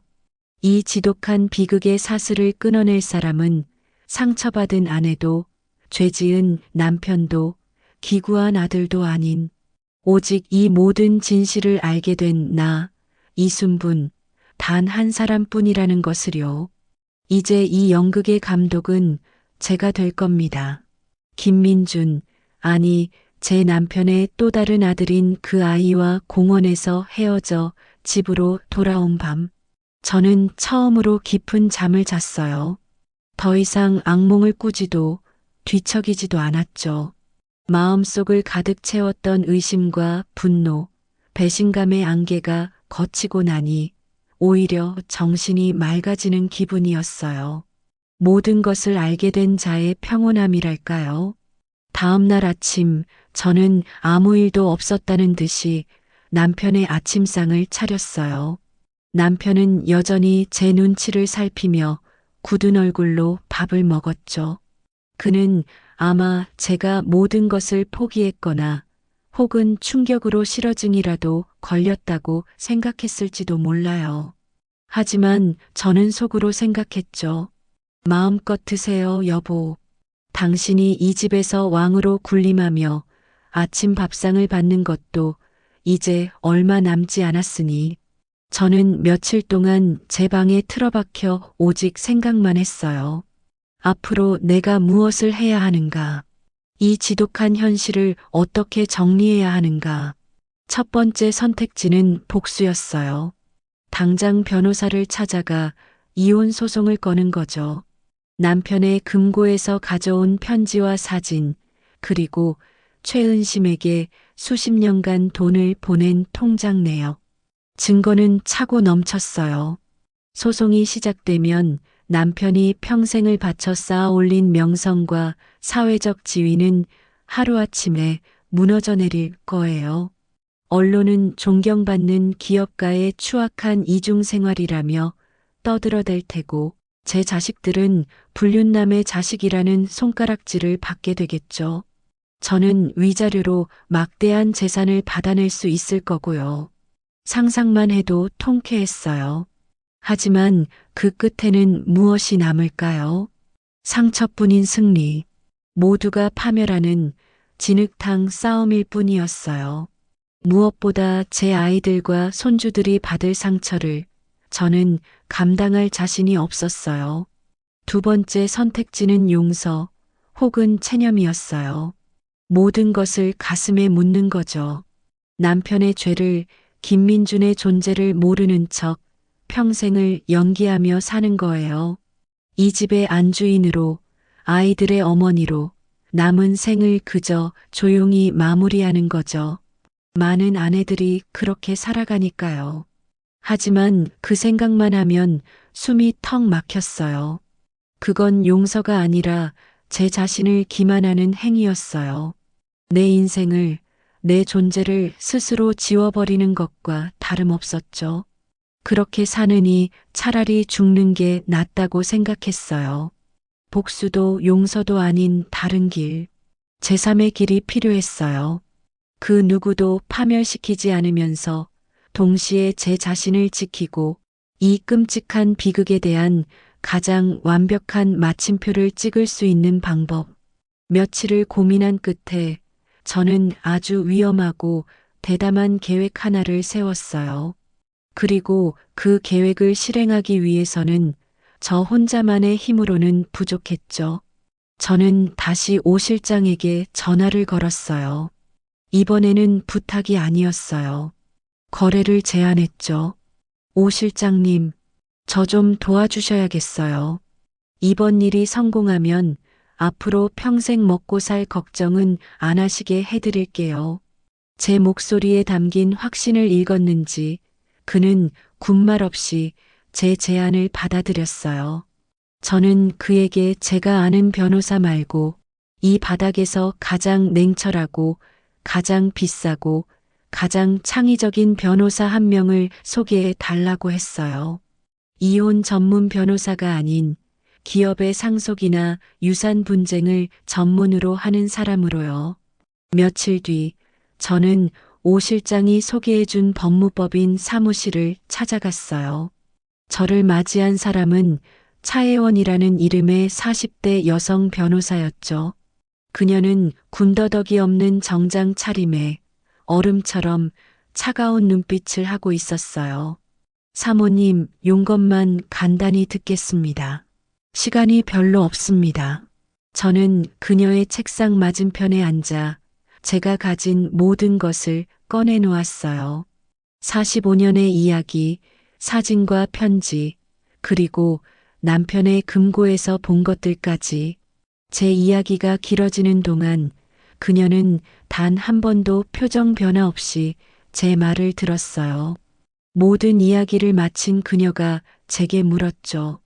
그래서 원하시는 게 뭡니까?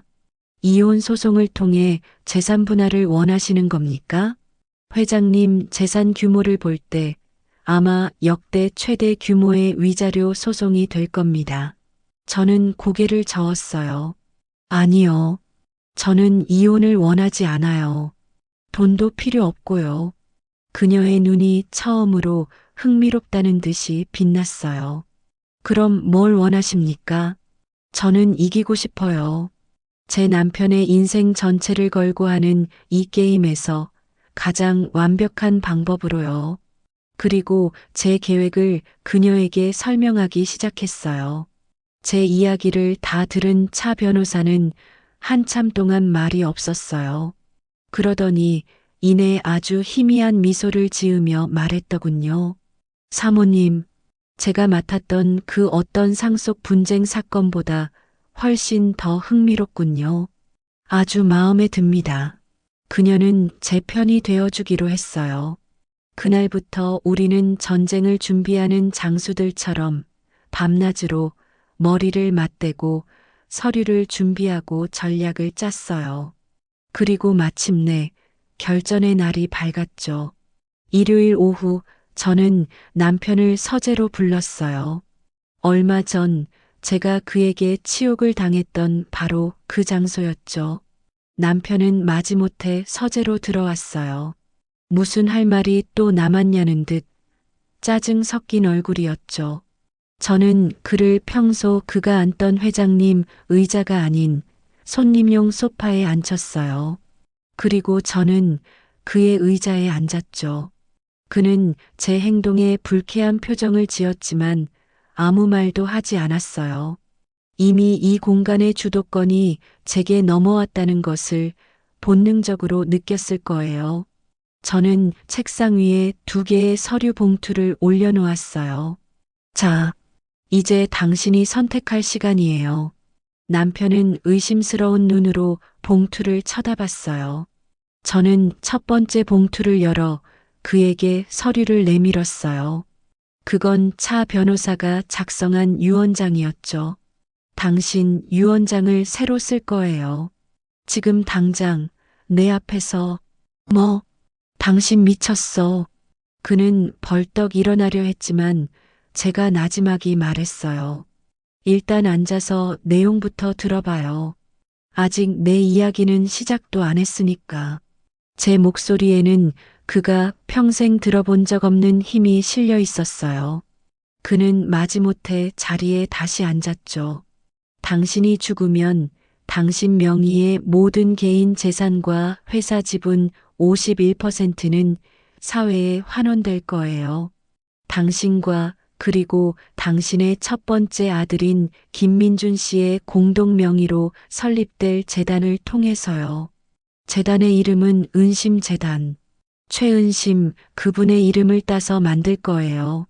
그리고 그 재단은 이 땅의 모든 소외된 미혼모와 그 자녀들을 돕는 데 쓰일 거고요. 제 말이 이어지는 동안 남편의 얼굴은 하얗게 그리고 파랗게 변해갔어요. 그에게 돈은 목숨과도 같은 것이었어요. 평생을 바쳐 이룩한 자신만의 왕국이었죠. 그런데 제가 지금 그 왕국을 통째로 빼앗아 가장 아이러니한 방식으로 사회에 되돌려주겠다고 말하고 있는 거였어요. 이게 끝이 아니에요. 저는 말을 이었죠. 그리고 김민준 씨를 당신의 아들로 법적인 호적에 올릴 거예요. 인지청구 소송 절차는 저희 쪽에서 다 준비해 놨어요. 당신은 그냥 도장만 찍으면 돼요. 그 아이에게 재산을 물려주라는 게 아니에요. 그저 그 아이가 평생을 그림자로 살아온 것에 대한 최소한의 도리를 하라는 거예요. 아버지로서 남편은 아무 말도 하지 못했어요. 그저 거친 숨만 몰아쉴 뿐이었죠. 저는 마지막으로 2번째 봉투를 그의 앞으로 밀었어요.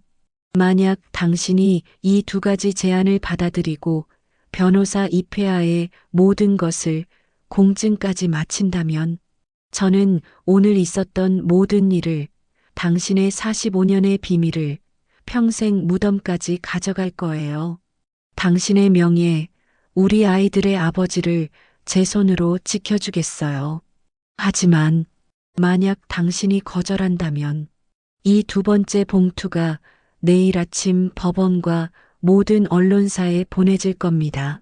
그 봉투 안에는 당신의 모든 것을 무너뜨릴 이혼 소송장과 당신의 추악한 비밀을 담은 증거들이 들어있죠. 선택은 당신이 하세요. 저는 제 모든 말을 마쳤어요. 서재 안에는 무거운 침묵만이 흘렀죠. 남편은 완전히 무너진 얼굴로 책상 위의 서류들을 번갈아 쳐다보고 있었어요. 이건 완벽한 체크메이트 장군이었어요. 그는 어떤 길을 선택하든 평생을 지켜온 자신의 가장 소중한 것, 박진태라는 왕국의 절대적인 지배권을 잃게 되는 거였죠. 저는 조용히 자리에서 일어나 서재를 나왔어요. 더 이상 그에게서 들을 대답은 없었으니까요. 거실 창으로 따스한 저녁 햇살이 쏟아져 들어오고 있었어요. 저는 45년 만에 처음으로 제 인생의 진짜 주인이 된 것 같은 해방감을 느꼈어요. 이건 복수가 아니었어요. 이건 제 자신을 위한 마지막 선물이자 구원이었습니다. 제가 서재를 나온 뒤 그날 밤 남편은 서재에서 나오지 않았어요. 저는 그가 밤새 무슨 생각을 했을지, 어떤 절망과 마주했을지 굳이 상상하려 애쓰지 않았죠.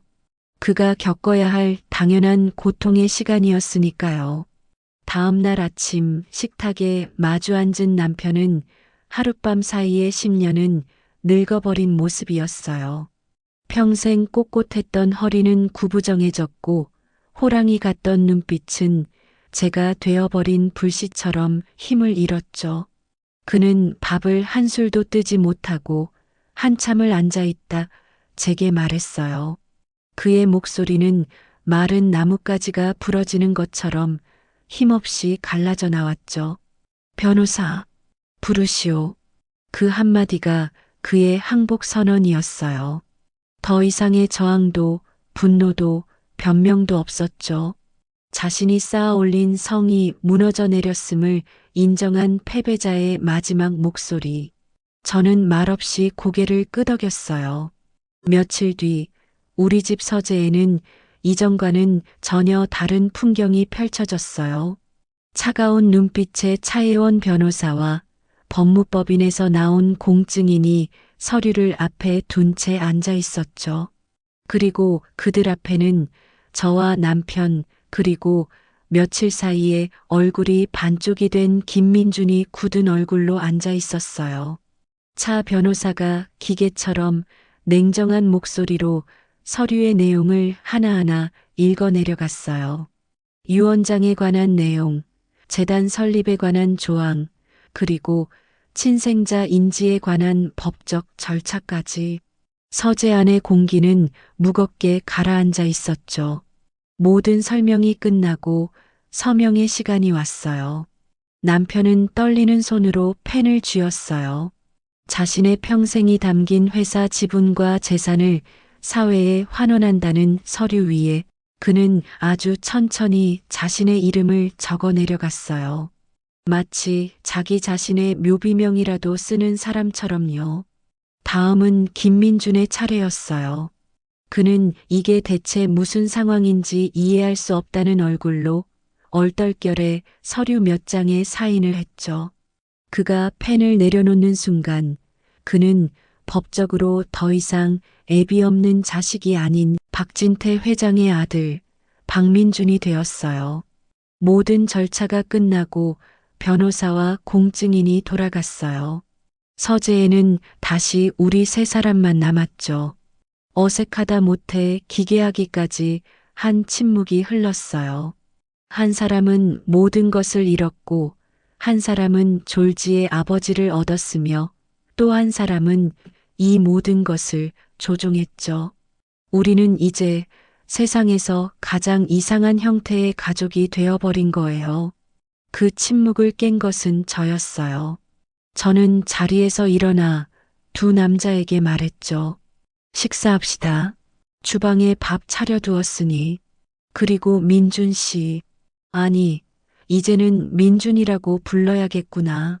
민준아, 너도 이제부터는 따로 숙소에서 먹지 말고 이 집 식탁에서 같이 먹어라. 그게 내 권리이자 이 사람들이 져야 할 책임이니까. 그렇게 우리의 첫 번째 식사가 시작되었어요. 물론 그 식사는 밥이 코로 들어가는지 입으로 들어가는지도 모를 만큼 끔찍하게 어색했죠. 남편은 밥그릇에 고개를 파묻은 채 단 한마디도 하지 않았고, 민준이는 죄인처럼 고개를 숙인 채 숟가락만 깨작거렸어요. 저는 마치 아무 일도 없었다는 듯이 민준이에게 반찬을 집어주며 물었어요. 무슨 반찬을 좋아하니? 어머니는 어떤 음식을 자주 해주셨고, 그렇게 어색한 식사가 몇 번이고 반복되었어요. 시간이 약이라는 말은 어쩌면 이럴 때 쓰는 말인지도 몰라요. 계절이 한 번 바뀌고 또 한 번 바뀌는 동안 우리 집에는 아주 미세하고 느린 변화가 찾아오기 시작했죠. 모든 것을 내려놓은 남편은 역설적이게도 이전보다 훨씬 더 인간적인 사람이 되었어요. 평생을 짊어지고 있던 왕관의 무게가 사라지자 그는 비로소 평범한 늙은이의 얼굴을 되찾았죠. 그는 더 이상 소리치지 않았고 화를 내지도 않았어요. 그저 말없이 창밖을 보며 생각에 잠기는 시간이 길어졌을 뿐이죠. 그러던 어느 주말이었어요. 남편이 민준이에게 툭 하고 말을 던졌죠. 낚시 할 줄 아나? 민준이는 어리둥절한 얼굴로 고개를 끄덕였어요. 그렇게 두 남자의 첫 번째 외출이 시작되었죠. 그들이 강가에 나란히 앉아 무슨 이야기를 나누었는지는 몰라요. 하지만 그날 이후 두 사람 사이의 얼음장 같던 공기가 조금씩 녹아내리는 것을 느낄 수 있었어요. 남편은 민준이에게 평생 하지 못했던 아버지 노릇을 아주 서툴고 어색한 방식으로 시작한 거예요. 저 역시 새로운 삶을 시작했어요. 차 변호사의 도움을 받아 은심재단의 설립을 본격적으로 준비했죠. 남편의 돈으로 남편의 또 다른 아들과 함께 남편이 평생 외면했던 한 여인의 이름을 딴 재단을 만드는 일. 참으로 아이러니한 일이었지만 저는 그 일을 통해 제 상처를 치유하고 있었어요. 이건 제 인생의 마지막 과업이자 어쩌면 신이 제게 내린 소명일지도 모른다고 생각했죠. 어느덧 1년이라는 시간이 흘렀어요. 따스한 햇살이 내리쬐는 가을날 오후였죠. 저는 정원에서 국화꽃을 손질하고 있었어요. 남편과 민준이는 툇마루에 앉아 바둑을 두고 있었죠. 그 모습을 보고 있는데 문득 그런 생각이 들었어요. 사진 한 장 남겨야겠구나. 우리 세 사람이. 저는 삼각대를 가져와 카메라를 설치했어요. 그리고 두 남자를 불렀죠. 자, 이리 와서 서보세요. 사진 한 장 찍읍시다. 두 남자는 어색한 표정으로 제 옆에 와서 섰어요. 우리는 카메라 앞에 나란히 섰죠. 제 오른편에는 모든 것을 잃고 평온을 얻은 늙은 남편이, 왼편에는 평생의 그늘을 걷어내고 자신의 자리를 찾은 그의 아들이 서 있었어요. 그리고 그 중심에는 제가 서 있었죠. 치즈 하세요. 카메라의 타이머가 깜빡거렸어요. 우리는 그 누구도 활짝 웃지 못했어요. 그저 어색한 미소를 입가에 띈 채 카메라를 바라볼 뿐이었죠. 찰칵 셔터 소리와 함께 세상에서 가장 이상하고 슬픈 그러나 어쩌면 가장 진실된 모습의 가족사진 한 장이 그렇게 남겨졌어요. 사진을 찍고 난 뒤 저는 문득 궁금해졌어요. 45년 전의 어린 순덕이가 그리고 평생을 그림자처럼 살다간 최은심이라는 여인이 지금 이 모습을 본다면 무슨 생각을 할까? 자신을 버린 남자가 자신의 아들과 함께 늙어가는 모습을 보며 과연 행복하다고 생각할까? 알 수 없었죠. 사람들은 가끔 제게 물어요. 남편을 용서했느냐고요. 아니요. 저는 그를 용서하지 않았어요. 용서는 그가 받을 수 있는 선물이지만 그는 그럴 자격이 없는 사람이니까요. 그렇다면 복수한 것이냐고요? 그것도 아니에요. 복수는 결국 제 마음을 갉아먹는 독이라는 걸 저는 잘 알고 있었거든요. 제가 한 것은 용서도 복수도 아니었어요. 그저 정리였을 뿐이에요. 45년 동안 잘못 놓여 있던 것들을 제자리에 가져다 놓는 것, 지독하게 꼬여버린 실타래를 가위로 끊어내고 남은 실로 내 인생의 마지막 작품을 짜기 시작한 것뿐이죠. 결국 인생의 마지막에 우리를 구원하는 것은 타인의 용서가 아니라 자기 자신을 향한 온전한 책임뿐일지도 모른다는 것. 저는 이 길고 아픈 시간을 통해 겨우 그것 하나를 깨달았을 뿐입니다. 이 영상이 마음에 드셨다면 구독과 좋아요를 눌러주세요. 여러분의 삶에 항상 평온이 함께하기를 바랍니다.